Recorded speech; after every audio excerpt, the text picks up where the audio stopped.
What if a building wasn't just placed on the land but was a natural extension of it? This was the guiding principle of organic architecture, a concept championed by a group of forward thinking architects in the American Midwest. They sought to move beyond the ornate European styles of the past to create a new, distinctly American aesthetic.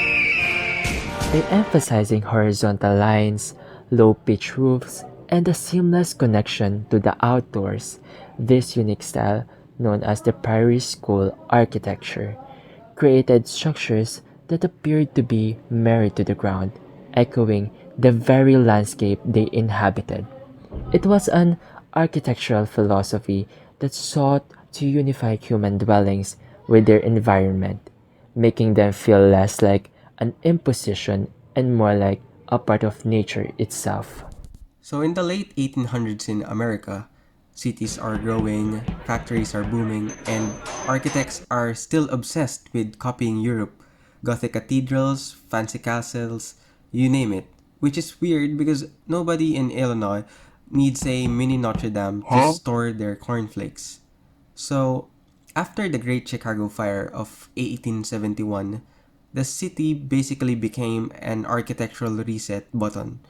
Out of the ashes came new ideas, and by the early 20th century, a group of Midwestern architects said, okay, enough with the cosplay, let's design something that actually belongs here.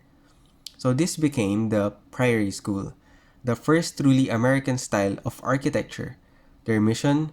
Buildings that looked like they grew out of the land itself. The movement was born in Chicago, USA, the ultimate architectural Tesla of its time. From there, it spread across Midwest, Illinois, Wisconsin, Iowa, Minnesota. And thanks to one very ambitious architect, yes, we're looking at you, Frank Lloyd Wright, the prairie spirit didn't just stay in corn country.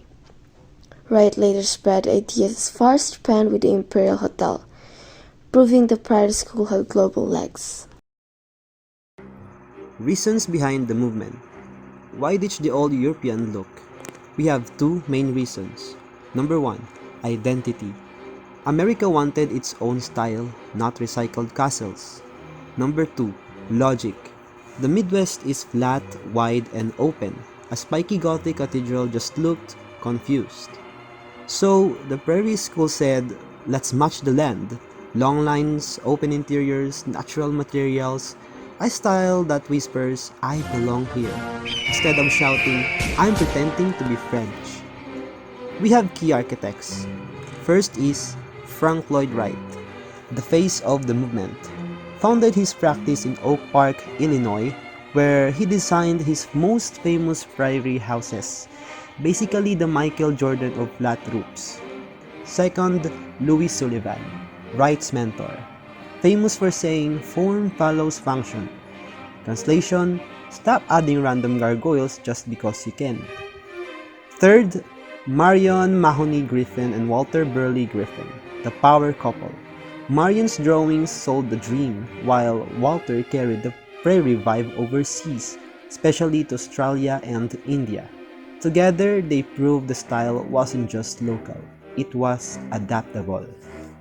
Spotting a prairie school building is easy once you know the tricks.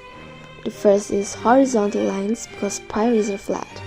Second is the low pitch roofs with wide overhangs, stylish and practical. Third is the rows of windows letting in sunlight and connect with nature. The last is the natural materials like wood, brick, stone. Basically, if you can find it nearby, build with it. The overall effect? Homes that feel natural, peaceful, and part of the land. Not like they got teleported from Europe by mistake. So now we will present to you the Prairie School buildings, hand-drawn by me, Gabby Barros. Robie House, Chicago, 1910. The ultimate prairie house, with lines so long it looks like it's flexing on the horizon. The Unity Temple, Oak Park, 1908. Proof that even churches can ditch the Gothic drama and go modern. Dana Thomas House, Springfield, 1904. A showcase of Wright's prairie style with custom furniture, art glass and open interiors. So by the 1920s, Prairie School had faded, but its DNA lived on in modern homes, everywhere. Clean lines, open layouts, harmony with nature. Sound familiar? Yep, that's Prairie School's legacy.